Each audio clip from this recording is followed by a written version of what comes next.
श्रीमद् भागवतम स्कंद 7 भगवद विज्ञान अध्याय 3 हिरण्यकशिपु की अमर बनने की योजना।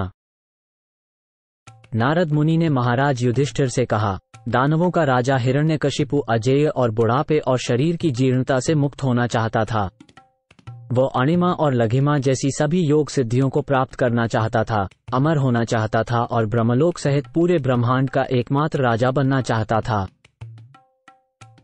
मंदर पर्वत की घाटी में हिरण्यकशिपु ने अपने पांव के अंगूठे जमीन पर टिकाकर हाथ ऊपर उठाए और आसमान की ओर देखते हुए अपनी तपस्या शुरू की। यह एक अत्यंत कठिन स्थिति थी, परंतु उन्होंने इसे सिद्धि प्राप्त करने के लिए स्वीकार कर लिया। हिरण्यकशिपु के सिर के बालों से प्रलय काल सूर्य की किरणों के समान चमकदार और असहनीय तेज निकला। ऐसी कठोर तपस्या देखकर देवता, जो अब तक सभी लोकों में भटक रहे थे, अपने अपने घरों को लौट गए। हिरण्यकशिपु की कठोर तपस्या के कारण उसके सिर से आग निकली। यह आग और इसका धुआं पूरे आकाश में फैल गया।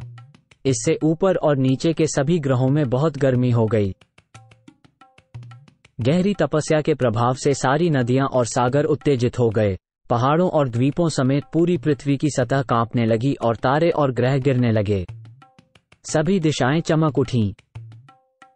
हिरण्यकश्यप की कठोर तपस्या से व्याकुल और अत्यंत परेशान होकर सभी देवता अपने निवास स्थान छोड़कर ब्रह्मा जी के लोक पहुंचे और सृष्टिकर्ता को इस प्रकार निवेदन किया, हे देवताओं के स्वामी, हे ब्रह्मांड के नायक, हिरण्यकश्यप की कठोर तपस्या के कारण उसके मस्तक से निकलने वाली अग्नि से हम अत्यधिक परेशान हैं और अपने लोकों में नहीं रह पा रहे हैं, इसलिए हम आपके पास आए हैं। महापुरुष, विश्व के स्वामी, यदि आप इस योग्य समझते हैं तो कृपया इन सभी गड़बड़ियों को रोक दें, जिनका उद्देश्य सब कुछ नष्ट करना है, इससे पहले कि आपकी आज्ञाकारी जनता का संहार हो जाए। हिरण्यकशिपु ने बेहद कठोर तपस्या का व्रत ले लिया है। हालांकि उसकी योजना आपसे छिपी नहीं है, फिर भी जिस तरह हम उसके इरादों को प्रस्तुत कर रहे हैं, कृपया उन्हें सुन लें। इस ब्रह्मांड में परमपुरुष ब्रह्मा जी ने अपना श्रेष्ठ पद कठिन तप, योगशक्ति और समाधि द्वारा ही प्राप्त किया है। फलस्वरूप ब्रह्मांड की रचना करने के पश्चात वे पूरे ब्रह्मांड के सबसे श्रद्धेय देवता बन गए हैं। चूंकि मैं अमर हूं और काल भी अनंत है, इसलिए मैं भी ऐसी कठिन तपस्या, योगशक्ति और समाधि के लिए कई जन्मों तक प्रयास करूंगा और इस तरह से मैं भी ब्रह्मा जी के समान पद प्राप्त करूंगा। अपनी कड़ी तपस्या के बल पर मैं पुण्य और पाप कर्मों के परिणामों को उलट दूंगा। इस संसार की सभी स्थापित परंपराओं को मैं बदल दूंगा। कल्प के अंत में ध्रुवलोक भी नष्ट हो जाएगा। इसलिए इसका क्या लाभ है? मैं तो ब्रह्मा के पद पर बने रहना ही पसंद करूंगा। हे प्रभु, हमने भरोसेमंद सूत्रों से सुना है कि हिरण्यकशिपु ने आपके पद को प्राप्त करने के लिए कठिन तपस्या शुरू कर दी है। आप तीनों लोकों के स्वामी हैं। कृपया बिना देरी किए जैसा आप उचित समझे वैसा करें। हे ब्रह्मा, इस सृष्टि में निश्चित रूप से आपका स्थान सर्वश्रेष्ठ है, खास तौर पर गायों और ब्राह्मणों के लिए। यदि ब्राह्मण संस्कृति और गायों की रक्षा पर समुचित ध्यान दिया जाए तो सभी प्रकार के भौतिक सुख, वैभव और सौभाग्य स्वतः ही बढ़ सकते हैं। परंतु यदि दुर्भाग्यवश हिरण्यकश्यप आपका स्थान ग्रहण कर लेते हैं तो सब कुछ नष्ट हो जाएगा। हे राजा, देवताओं द्वारा ऐसी सूचना मिलने पर अत्यंत शक्तिशाली भगवान ब्रह्मा भृगु, दक्ष और अन्य महान ऋषियों को साथ लेकर तुरंत उस स्थान के लिए निकल पड़े जहां हिरण्यकशिपु तपस्या कर रहा था। हंस्यान पर सवारी करने वाले ब्रह्मा जी पहले तो नहीं देख सके कि हिरण्यकशिपु कहाँ है, क्योंकि उसका शरीर बांबी, घास और बांस के डंडों से ढका हुआ था। चूंकि हिरण्यकशिपु लंबे समय से वहीं था, इसलिए चींटियां उसकी खाल, चर्बी, मांस और खून को चाट चुकी थीं। तब ब्रह्मा जी और देवताओं ने उसे ढूंढ निकाला। वो बादलों से ढके सूर्य की तरह अपनी तपस्या से सारी दुनिया को तपा रहा था। आश्चर्यचकित होकर ब्रह्मा जी हंसे और फिर उससे इस प्रकार बोले। ब्रह्मा जी ने कहा, हे कश्यप मुनि के पुत्र, उठो उठो, तुम्हारा कल्याण हो। अब तुम अपनी तपस्या में सिद्ध हो चुके हो, इसलिए मैं तुम्हें वरदान देता हूँ। तुम मुझसे जो चाहे सो मांग सकते हो और मैं तुम्हारी इच्छा पूरी करने का प्रयत्न करूंगा। तुम्हारे धैर्य को देखकर मैं चकित हूँ।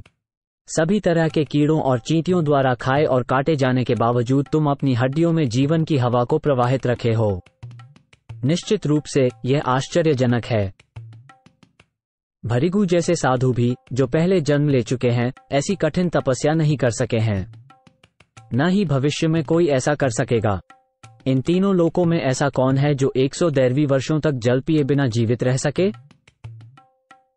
हे दितिपुत्र, तुमने अपने महान संकल्प और अपनी तपस्या से वो किया है जो बड़े बड़े साधुओं के लिए भी कठिन है। तूने मुझे निश्चय ही जीत लिया है।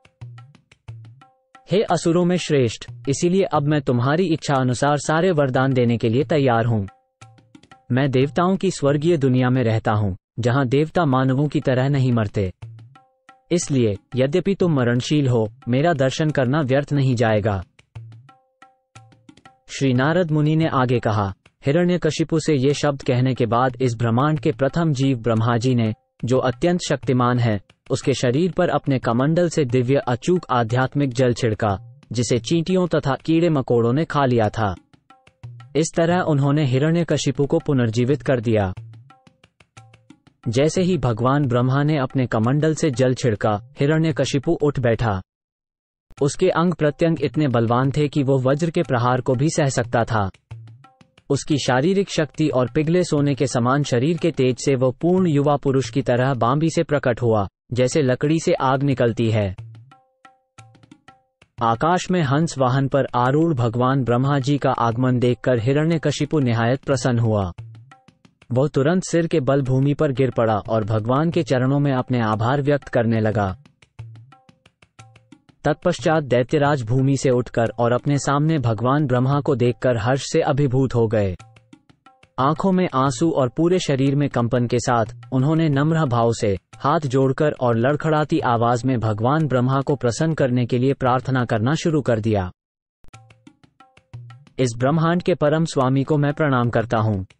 उनके जीवन के प्रत्येक दिन के अंत में ये ब्रह्मांड काल के प्रभाव से घने अंधकार से ढक जाता है और फिर दूसरे दिन वही आत्म प्रकाशित स्वामी अपने स्वयं के प्रकाश से भौतिक शक्ति के माध्यम से, जो प्रकृति के तीनों गुणों से युक्त है, संपूर्ण ब्रह्मांड की रचना, पालन और विनाश करते हैं। वे भगवान ब्रह्मा प्रकृति के गुणों के आधार हैं, सत्वगुण, रजोगुण और तमोगुण। मैं इस ब्रह्मांड के आदि सृष्टिकर्ता ब्रह्मा जी को प्रणाम करता हूँ। वे सर्वज्ञ हैं और इस विशाल ब्रह्मांड को उत्पन्न करने के लिए अपने मन और बुद्धि का प्रयोग कर सकते हैं। उनके कार्यों के कारण ही इस ब्रह्मांड में हर वस्तु दृष्टिगोचर होती है। इसलिए वे सभी अभिव्यक्तियों के कारण हैं।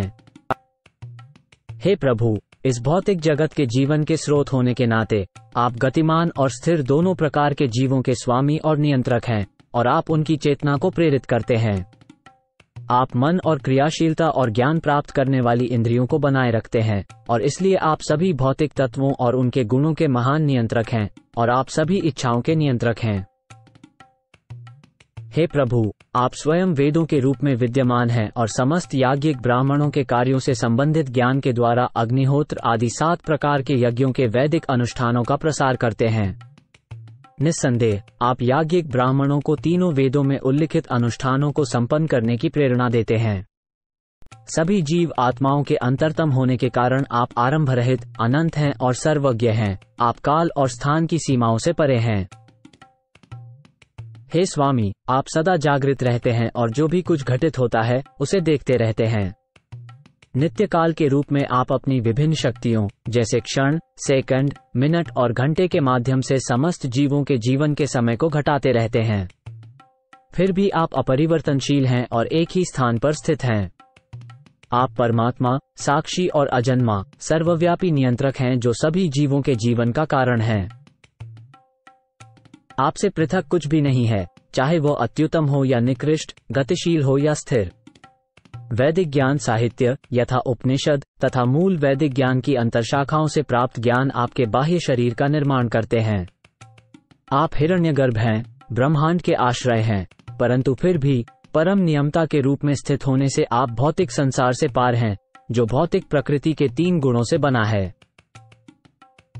हे स्वामी, आप अपने निवास स्थान में नित्य विराजमान होते हैं, फिर भी आप अपना विराट रूप इस विशाल संसार के भीतर विस्तार करते हैं और इस प्रकार आप भौतिक जगत का अनुभव करते दिखाई देते हैं।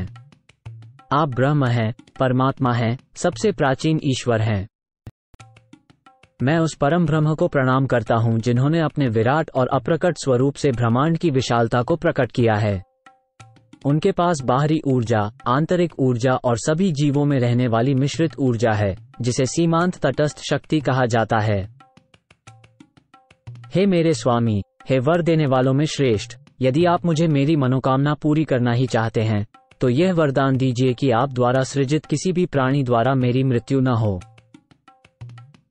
मुझे यह वरदान प्रदान करें कि मेरी मृत्यु किसी भी निवास के भीतर या बाहर, दिन के समय या रात में, जमीन पर या आकाश में ना हो।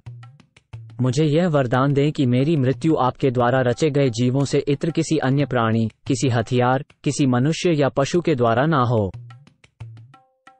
मुझे वर दें कि कोई भी सजीव या निर्जीव प्राणी मेरी मृत्यु का कारण न बने। साथ ही मुझे वर दें कि देवता या दानव या अधोलोक का कोई भी बड़ा सर्प मुझे मृत्यु न दे सके।